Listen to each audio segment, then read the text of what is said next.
The Galactic Coalition Military Academy floated in the cold darkness of space, orbiting a massive gas giant called Velro 7. The station was enormous, stretching nearly 5 miles from end to end, housing over 12,000 cadets from 43 different alien species. It was a place where the young warriors of the galaxy came to learn, to train, and to become the next generation of defenders for the Coalition. Among these thousands of cadets, there were only 17 humans. Earth had made first contact with the Coalition just 8 years ago, and humanity was still considered the new species on the block. Most aliens looked at humans with curiosity, some with pity, and a few with open contempt. Humans were small. Humans were weak. Humans had no natural weapons, no claws, no armored skin, no venomous fangs.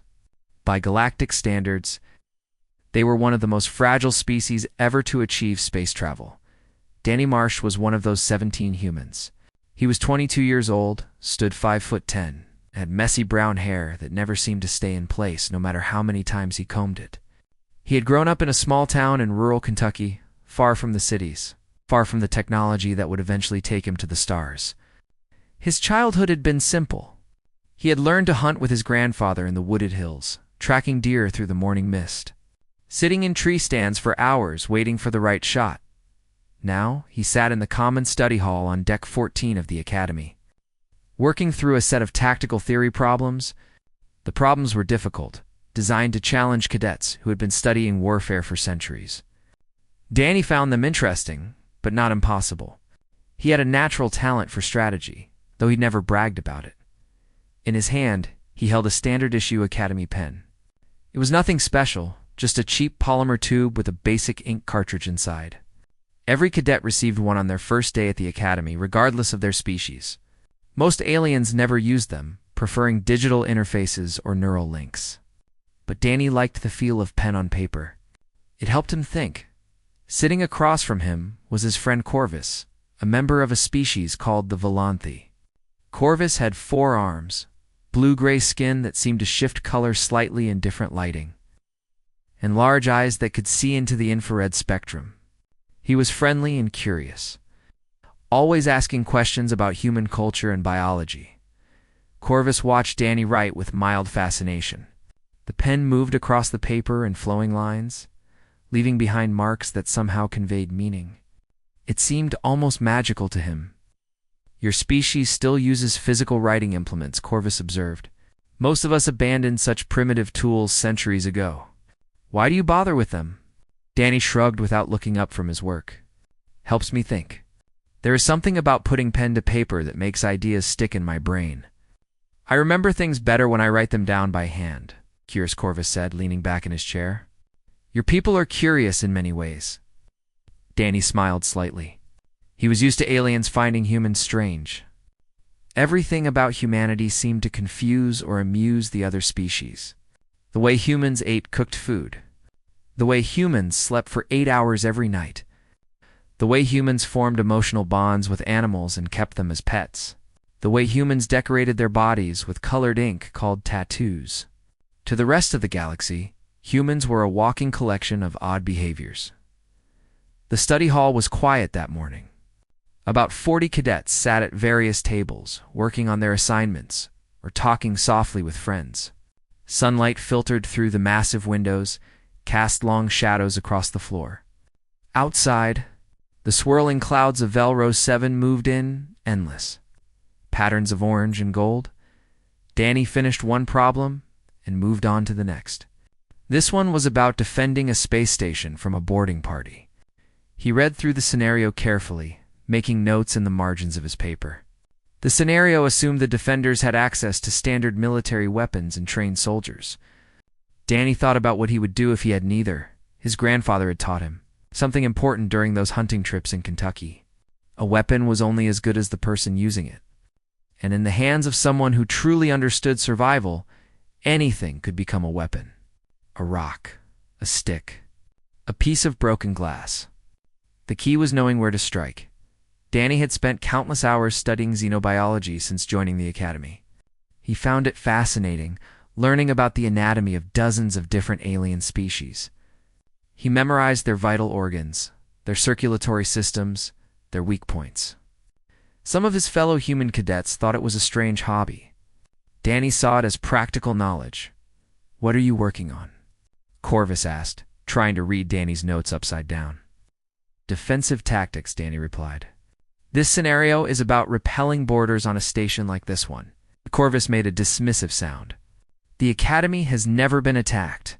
The Coalition has too many defensive systems in place, and no species would be foolish enough to assault a military training facility." "Maybe," Danny said, "but I like to be prepared." He thought about the hunting trips again. His grandfather had a saying, "Hope for the best, prepare for the worst." Danny had taken those words to heart. He always kept his eyes open, always studied his surroundings, always thought about what he would do if something went wrong. At that moment, nothing seemed wrong. The station was peaceful. The cadets were studying. The gas giant outside the windows continued its eternal dance. Danny looked at the pen in his hand. Such a simple object. Cheap plastic, basic ink, mass-produced by the millions. He twirled it between his fingers, a habit he had developed during long study sessions. The pen was about 6 inches long, pointed at one end, flat at the other. It weighed almost nothing. He thought about the scenario on his paper again. What if there were no weapons? What if the defenders were caught completely off guard? What would he do? Danny looked around the study hall at his fellow cadets. Most of them were larger than him. Many of them had natural weapons built into their bodies. Corvus had 4 powerful arms and claws that could cut through metal. A group of Tellurian cadets in the corner had armored shells on their backs. A massive Croton near the door had tusks as long as Danny's forearm. And Danny had a pen. He smiled to himself and went back to his work. The morning continued peacefully, the minutes ticking by in comfortable silence. Neither Danny nor anyone else on Deck 14 knew that everything was about to change. Deep in the lower sections of the station, something was already wrong. Sensors were flickering. Security systems were being bypassed. Something was coming.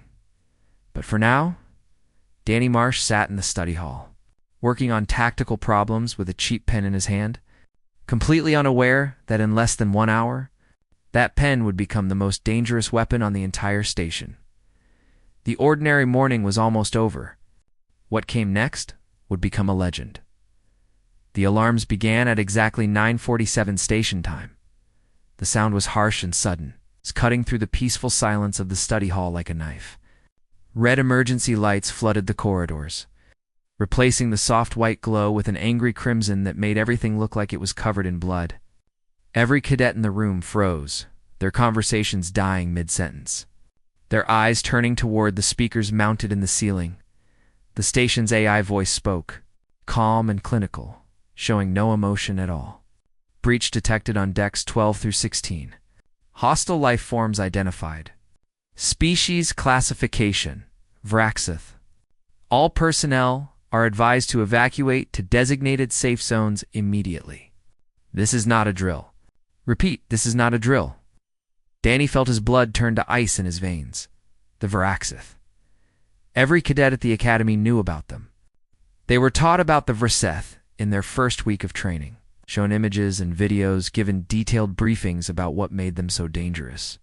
The Vraxith were apex predators from the outer rim of the galaxy, a species that had never joined the Coalition because they saw no reason to make peace with their food. They stood 8 feet tall on average, covered from head to toe in armored scales that could deflect most standard weapons. Their claws were 6 inches long and sharp enough to tear through reinforced metal bulkheads. Their teeth were designed for ripping flesh from bone. They could run at speeds of 30 miles per hour and maintain that pace for hours without tiring. But the most terrifying thing about the Vraxith was their intelligence. They were not mindless beasts. They were cunning hunters who worked in coordinated packs, using strategy and teamwork to bring down their prey. They studied their targets, learned their weaknesses, exploited them with brutal efficiency, and somehow, a pack of them had boarded the academy. The study hall erupted into chaos. Cadets screamed and pushed toward the exits, knocking over tables and chairs in their panic. Some of the smaller species were trampled in the rush, Others stood frozen, too terrified to move. Danny did not panic. His grandfather had taught him that panic was the first step toward death. When danger came, you had to stay calm, think clearly, and act decisively. Panic wasted time and energy that you could not afford to lose. He grabbed Corvus by one of his forearms. "We need to move, now." Corvus was shaking, his blue-gray skin turned pale with fear. "The safe zones. We need to get to the safe zones." Danny shook his head. He knew the layout of the station better than most cadets, because he had studied the maps during his first month at the academy. Another habit from his grandfather: always know your surroundings. The safe zones are on decks 8 and below. We are on deck 14. The lifts will be locked down during an emergency. The stairs will be jammed with people. "Then what do we do?" Corvus asked, his voice rising with terror. Before Danny could answer, the door at the far end of the study hall exploded inward. Metal fragments flew through the air. Cadets screamed and dove for cover. Through the smoke and debris, 3 massive figures stepped into the room. The Viraxith were even more terrifying in person than in the training videos. They towered over everyone, their armored bodies gleaming under the red emergency lights. Their eyes were yellow with vertical black pupils, like the eyes of a snake. Those eyes scanned the room full of panicking cadets with cold, calculating hunger. The leader of the pack was the largest, standing nearly 9 feet tall, with scars covering its face and arms. It clicked its jaws together, making a sound that the translator devices rendered as laughter. "Young ones," it said, its voice deep and rasping. "Soft, easy. This will be a good hunt." One of the other Vrasith, smaller, but just as deadly, sniffed the air. "Many different species, many different tastes. We eat well today." The third Verseth said nothing. It simply stared at the cadets with those cold yellow eyes, selecting its first target. Danny's mind raced. The emergency protocols said to evacuate. The training said to flee from Vrasith if you encountered them without proper weapons. Every instinct told him to run, but he looked around the room and saw something that changed everything. Near the corner, a group of young Tellurian cadets huddled together. Tellurians were small, barely 3 feet tall, with fragile bodies and no natural defenses. They were primarily a scholarly species, joining the coalition military as engineers and medics rather than warriors. These particular Tellurians were first-year cadets, even newer to the academy than Danny. They had no chance of escaping. The Vraxith were between them and the exits. If Danny ran, those Tellurians would die. His hand tightened around the pen in his grip. He had not even realized he was still holding it. Danny thought about his grandfather again. The old man had been a soldier before becoming a hunter. He had served in conflicts that Danny only knew from history books. He had taught Danny many things, but one lesson stood out above all others. The measure of a man is not how he acts when things are easy. It is how he acts when things are hard. Danny looked at the pen in his hand. 6 inches of cheap plastic, an ink cartridge inside, a pointed tip designed for writing on paper. He thought about his xenobiology studies. He had memorized the anatomy of dozens of species, including the Vrasith. He knew their strengths. More importantly, he knew their weaknesses. The Vrasith had evolved their armored scales to protect against predators on their home world. Those scales covered most of their body, making them nearly invulnerable to conventional attacks. But underneath their jaw, where the head met the neck, there was a soft membrane. This membrane allowed blood to flow to and from their brain, keeping it cool during intense physical activity. It was a small target, no bigger than a human fist. But if you could hit it, if you could pierce that membrane and sever the blood vessels beneath, the Vrasith would die within seconds.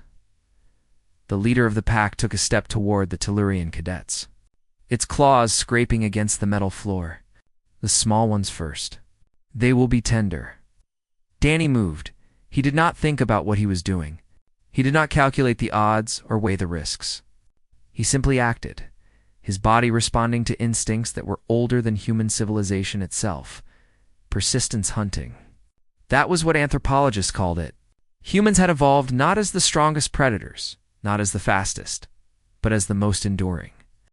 Ancient humans had chased their prey across vast distances, following them for hours or even days until the animals collapsed from exhaustion. Humans were born to hunt. It was written in their DNA, and in that moment, Danny Marsh stopped being a cadet and became what his ancestors had always been, a predator. Danny crossed the distance between himself and the lead Vraxith in 3 seconds. It was not a long distance. Maybe 20 feet, but it felt like a mile. Time seemed to slow down as he ran. He could see every detail with perfect clarity. The red emergency lights pulsing overhead. The terrified faces of the other cadets. The yellow eyes of the Vraxith turning toward him with surprise. The aliens did not expect this. Humans were supposed to be weak. Humans were supposed to be prey. Humans were supposed to run and hide and scream like all the other soft species in the galaxy. They were not supposed to attack. But Danny Marsh was not running. He was hunting. The lead Vraxith started to turn, its massive clawed hands swinging toward this tiny creature that dared to approach.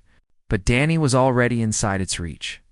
He ducked under the sweeping arm, feeling the wind of the near miss ruffle his hair, and came up directly beneath the creature's jaw. He drove the pen upward with every ounce of strength in his body.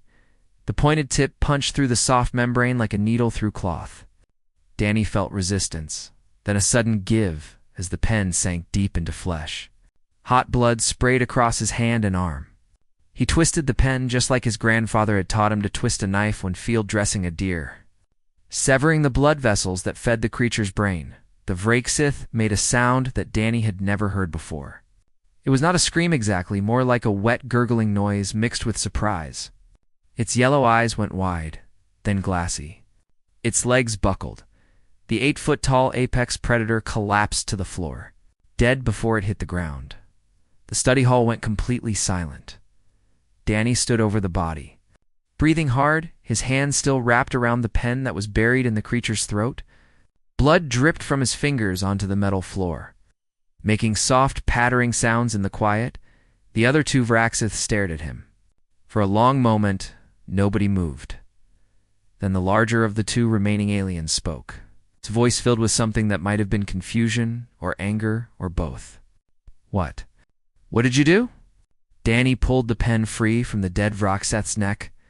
More blood followed, pooling beneath the massive corpse. He looked at the pen in his hand. The cheap plastic was now stained dark red. The ink cartridge inside had cracked from the impact, mixing blue ink with alien blood. I killed it, Danny said simply. His voice was calm, much calmer than he felt inside. And if you do not leave this station right now, I will kill you too. The Vraxith exchanged a look. They had hunted countless species across the galaxy. They had faced soldiers with advanced weapons, warriors with natural armor, creatures that could breathe fire or spit acid. They had never lost a hunt, and now one of their pack lay dead, killed by a small creature holding a writing tool. The smaller Vraxith bared its teeth. You got lucky prey? One lucky strike. It will not happen again. It lunged at Danny with terrifying speed, but Danny had already moved. He had seen the attack coming in, the way the creature's muscles tensed, the way its weight shifted to its back legs before the leap. Hunting deer had taught him to read body language. Animals, even intelligent ones, telegraphed their movements if you knew what to look for. He sidestepped the charge, feeling claws slice through the air inches from his face. The Vraxith crashed into a table, sending it spinning across the room. Before it could recover, Danny was on its back. He wrapped his legs around the creature's torso and his free arm around its neck. The Vraxith thrashed wildly, trying to throw him off, but Danny held on with desperate strength. It was like riding a bucking horse, except this horse had claws and teeth and wanted to eat him. The pen found its mark again. Danny drove it into the soft spot under the creature's jaw, punching through membrane and muscle and blood vessel. The Vraxith screamed, a high-pitched shriek that hurt Danny's ears.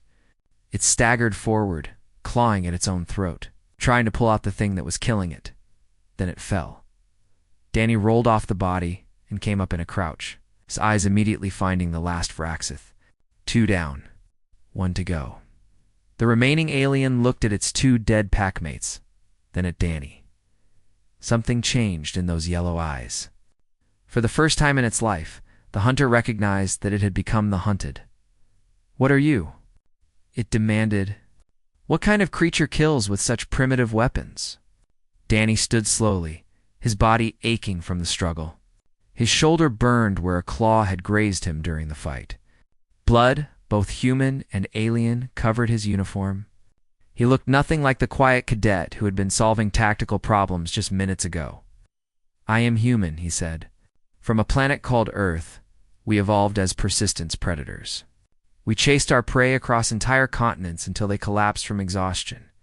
We made weapons from stone and wood and bone. We hunted creatures 10 times our size and won." He held up the bloody pen. "We forgot what we were for a while. Got soft, got comfortable, started thinking of ourselves as civilized beings who had moved beyond our primitive past." Danny took a step toward the Vrexith. The alien actually stepped back. But the thing about instincts is that they never really go away. They just wait. And when you threaten what we care about, when you try to hurt the people we are supposed to protect, another step forward, another step back from the Vrexith. We remember exactly what we are. The last Vrexith made its decision. It turned and ran, crashing through the broken door and disappearing into the corridor beyond. Danny heard its footsteps pounding on the metal floor, getting fainter as it fled. He let it go. For now, around him, the other cadets were staring with expressions of shock and disbelief. Corvus stood near an overturned table, his forearms hanging limp at his sides. His mouth open, but no words coming out. Danny looked at the bodies on the floor. 2 dead Vrexith, killed by a human with a pen. Then he looked at the door where the third one had escaped. The alarms were still blaring. The red lights were still flashing. And somewhere on this station, there were more of them. More hunters looking for prey. Danny checked his pen. The tip was bent slightly, and the casing had a crack running down one side, but it was still functional. Still sharp enough. "Lock the door behind me," he said to Corvus. "Find something to barricade it. Do not let anyone in, unless they give the Coalition emergency code." Corvus finally found his voice. "Where are you going?"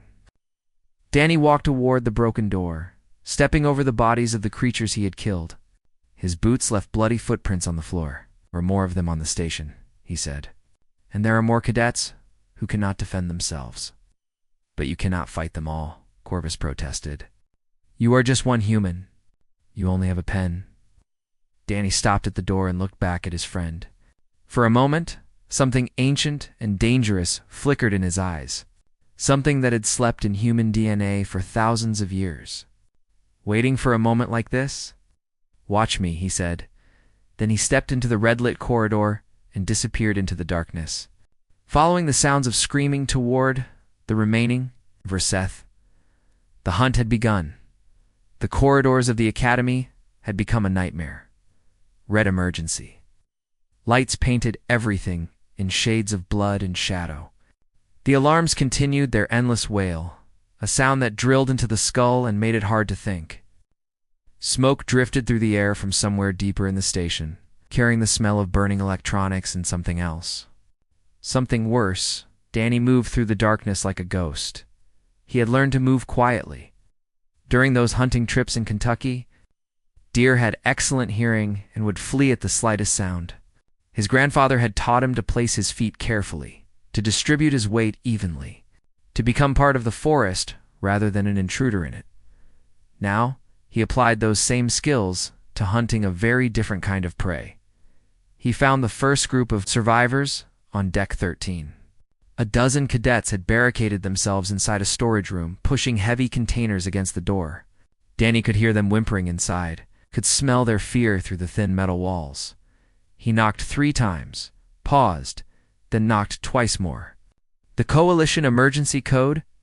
The door cracked open, and a terrified face peered out. It was a young Korthon, a species that resembled tall blue humanoids with elongated skulls. His eyes widened when he saw Danny. Human. What happened to you? There is blood everywhere. Not my blood, Danny said. Mostly, stay here. Keep the door locked. Help is coming. He did not wait for a response. He was already moving, following the sounds of chaos deeper into the station. The third Vraseth, the one that had fled from the study hall, had not gone far. Danny found it on deck 12, cornered by a group of security officers who had responded to the alarm. The officers had standard-issue energy weapons, but the Vraxith's armored scales deflected the shots like they were nothing. As Danny watched from the shadows, the creature tore through the security team. 3 officers went down in seconds, their bodies thrown aside like broken toys. The others retreated, firing desperately. But their weapons were useless. Danny waited until the Vragaseth turned its back to him. Then he struck. He came out of the darkness at a full sprint, closing the distance before the creature could react. But this time the Vraxith was ready. It had learned from watching its pack mates die. It spun and caught Danny with a backhand blow that sent him crashing into the wall. Pain exploded through his ribs. Danny tasted blood in his mouth. For a moment, his vision went dark. Clever prey, the Vraxith growled, advancing on him. But I will not be fooled twice. Danny forced himself to stand. His left arm hung wrong, probably dislocated at the shoulder. His ribs screamed with every breath. The pen was still in his right hand, but his grip was weak. The Vraxith loomed over him, its yellow eyes gleaming with satisfaction. You killed 2 of my pack. For that, I will make your death slow. I will eat you piece by piece while you still breathe. Danny looked up at the creature. He should have been terrified. He should have been begging for his life. Instead, he smiled. He talked too much, he said, and he drove the pen into the creature's eye.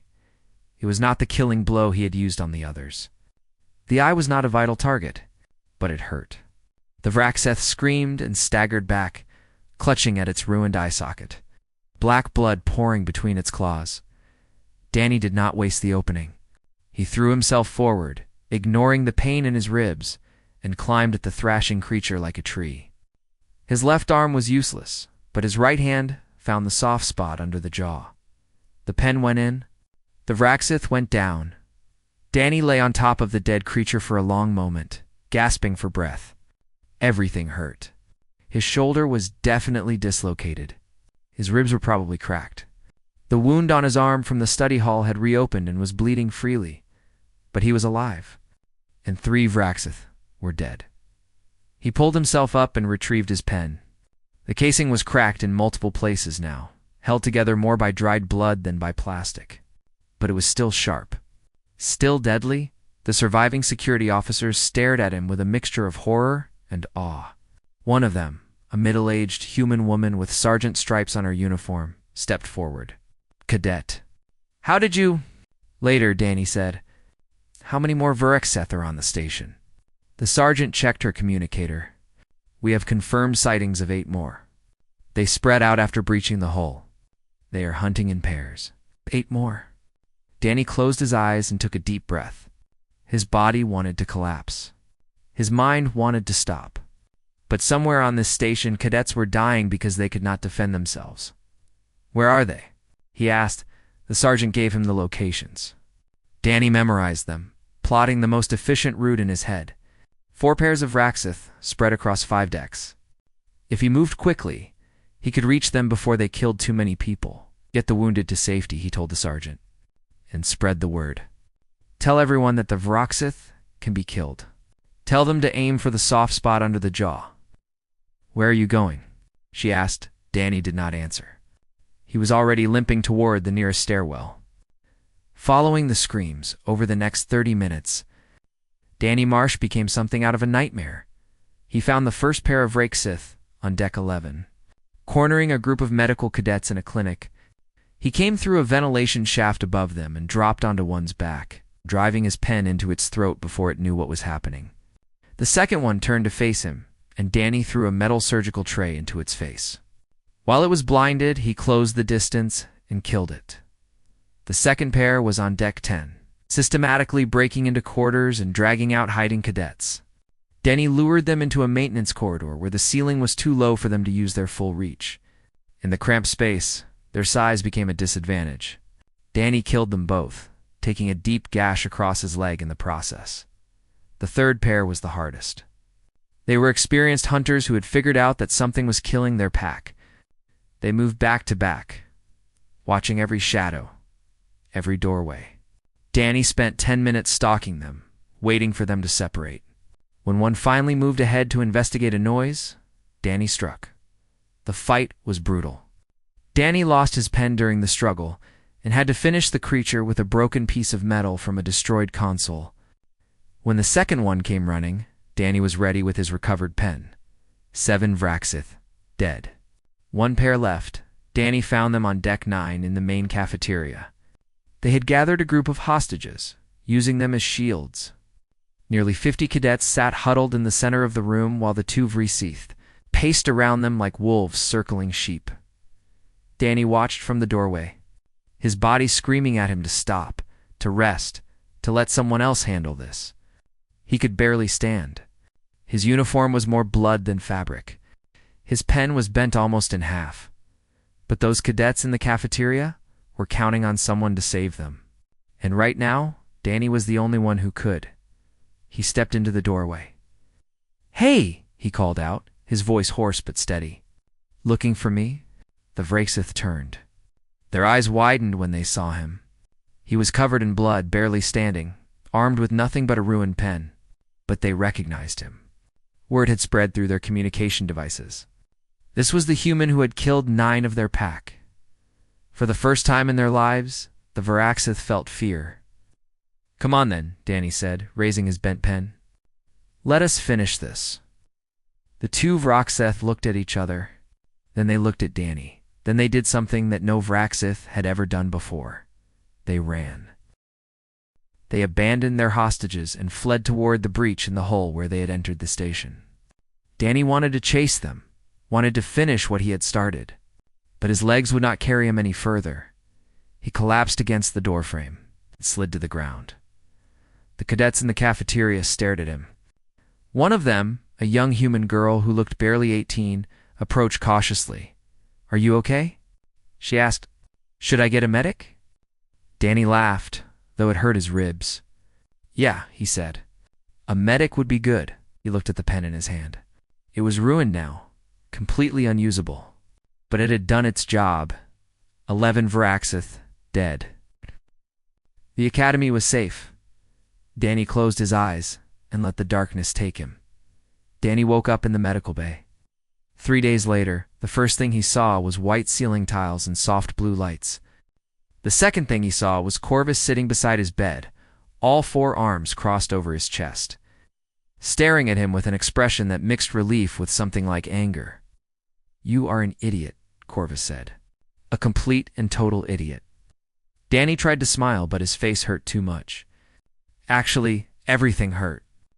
He looked down at himself and saw bandages wrapped around his chest, his arm, his leg. His left shoulder was in a sling. Various tubes and wires connected him to machines that beeped softly. "Did it work?" Danny asked. His voice came out as a croak. Corvus was quiet for a moment. Then he shook his head slowly. "You killed 11 Vraxith. 11 apex predators that entire military units have failed to bring down. You did it with a pen." "A pen, Danny. It was a good pen," Danny mumbled. "The 2 that escaped have withdrawn their entire raiding fleet from Coalition space. The Vraxith High Council has issued a formal statement warning their species never to hunt humans.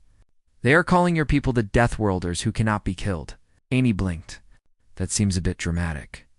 "Dramatic?" Corvus stood up and paced around the small room. "Danny, you have changed everything. Every species in the Coalition is talking about what happened here. The news networks have been running the story nonstop. They are calling you the Pen Hunter." Danny tried to sit up, but immediately regretted it. Pain shot through his ribs, and he fell back against the pillow. "The Pen Hunter. That is a terrible name.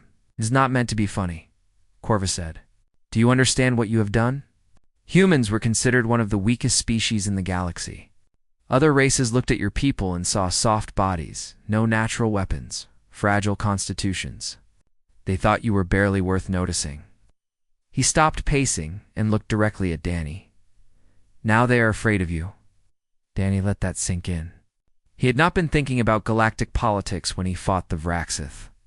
He had been thinking about the Tellurian cadets in the study hall, about the medical students on Deck 11, about all the people who would die if he did not act. He had been thinking about what his grandfather would have done. "I did not want anyone to be afraid of me," Danny said quietly. "I just did not want anyone to get hurt." "I know," Corvus replied. "That is what makes it so terrifying. You were not angry when you fought them. You were not in a battle rage. You were calm, methodical, like you were simply doing a job that needed to be done." There was a knock at the door. A human woman in a military uniform entered, her rank insignia marking her as a lieutenant commander. Danny did not recognize her face, but he recognized the name on her uniform, Okonkwo. "One of the human instructors at the academy, Cadet Marsh," she said formally. "How are you feeling?" "Like I was stepped on by 11 giant lizards," Danny replied. A small smile crossed her face. "The doctors say you will make a full recovery, though it will take several weeks. You had 2 cracked ribs, a dislocated shoulder, severe lacerations on your arm and leg, and numerous contusions. By all rights, you should be dead." "I have been told I am stubborn," Danny said. Lieutenant Commander Okonkwo walked to the window and looked out at the stars. The gas giant Velro 7 was visible in the distance, its orange and gold clouds swirling endlessly. "I read your file," she said. "Born in Kentucky on Earth? Raised by your grandparents after your parents passed away? Your grandfather was a veteran who taught you hunting and survival skills. You joined the Coalition military at age 20. Passed all examinations with above-average scores, and showed particular aptitude in tactical planning and xenobiology." She turned back to face him. "Nothing in your file suggested that you would be capable of what you did. Nothing in any human's file would suggest that." Danny was not sure what to say, so he said nothing. "The Coalition Council has been in emergency session since the attack," Okonkwo continued. "They are reevaluating everything they thought they knew about humans. Our species has been given provisional status as a protected member, meaning no other species is allowed to hunt us or treat us as prey. The Vraxith incident has forced everyone to acknowledge that humans are not the weak creatures they assumed us to be." She reached into her pocket and pulled out a small box. "The Council also voted to award you the Star of Valor, the highest military honor in the Coalition. The ceremony will be held once you have recovered. Representatives from every member species will attend." Danny looked at the box. Inside, nestled in velvet, was a metal shaped like a starburst, made from some kind of silver metal that seemed to glow faintly. "I do not know if I deserve this," Danny said. "I just did what needed to be done." "That is exactly why you deserve it," Okonkwo replied. "Any soldier can follow orders. Any warrior can fight when they have weapons and backup and a plan. But what you did, fighting alone, with nothing but a pen and your bare hands, that is something else entirely. That is what separates the extraordinary from the ordinary." She placed the box on the table beside his bed. "There is one more thing," she said. She reached into her pocket again and pulled out another small container. Inside was Danny's pen, the one he had used to kill 11 Vraxith. It had been cleaned and preserved, mounted on a small stand behind clear glass. A tiny plaque was attached to the base. Danny read the inscription, "The weapon that changed how the galaxy sees humanity." "They want to put it in the Coalition Military Museum," Okonkwo explained, "as a reminder that courage matters more than equipment, and that the most dangerous weapon in the galaxy is a determined human being." After she left, Danny held the preserved pen in his hands and stared at it for a long time. Such a simple object. Cheap plastic and basic ink, worth maybe 10 credits at a supply store. And yet it had become a symbol. A month passed. Danny healed. The sling came off, the bandages were removed, the bruises faded. He returned to classes, though nothing felt quite the same as before. Cadets who had barely noticed him now watched him with something between respect and fear. Instructors addressed him with extra formality. Even the largest, most intimidating species on the station gave him a wide berth. In the hallways, the medal ceremony was held in the Academy's Grand Hall. Thousands of beings attended, representing every species in the coalition. Danny stood on the stage in his dress uniform. Feeling uncomfortable under the weight of so many eyes, the council president, an ancient being from a species that resembled a walking tree, presented the medal personally. Danny Marsh of Earth, the president intoned, for extraordinary courage in the face of overwhelming danger, for saving countless lives at great personal risk, and for demonstrating the true spirit of what it means to protect others, we award you the Star of Valor. The crowd applauded. Danny smiled and nodded and said thank you, but his mind was elsewhere. He was thinking about his grandfather, about those long hunting trips in the Kentucky hills, about a man who had taught him that the most important battles were the ones you fought for other people. After the ceremony, Danny found himself on the observation deck, staring out at the stars. The galaxy stretched before him, endless and vast, full of wonders and dangers he could barely imagine. Corvus found him there, just as he had that terrible day a month ago. Do you know what the other species are calling humans now? Corvus asked. Danny shook his head. They are calling you the sleeping predators. They say humans look harmless, act harmless, and spend most of their time being harmless. But when something threatens what you care about, you wake up. And when you wake up, you become the most dangerous thing in the galaxy. What? Danny was quiet for a moment. Then he reached into his pocket and pulled out a new pen. Standard issue. Cheap plastic. Basic ink. He twirled it between his fingers, the same habit he had always had. You know the best part about being human? He said, watching the pen spin. Everything is a weapon if you know how to use it. A pen, a rock, a sharp word. We do not need claws or fangs or armored skin. We make do with what we have. He tucked the pen back into his pocket, and what we have is enough.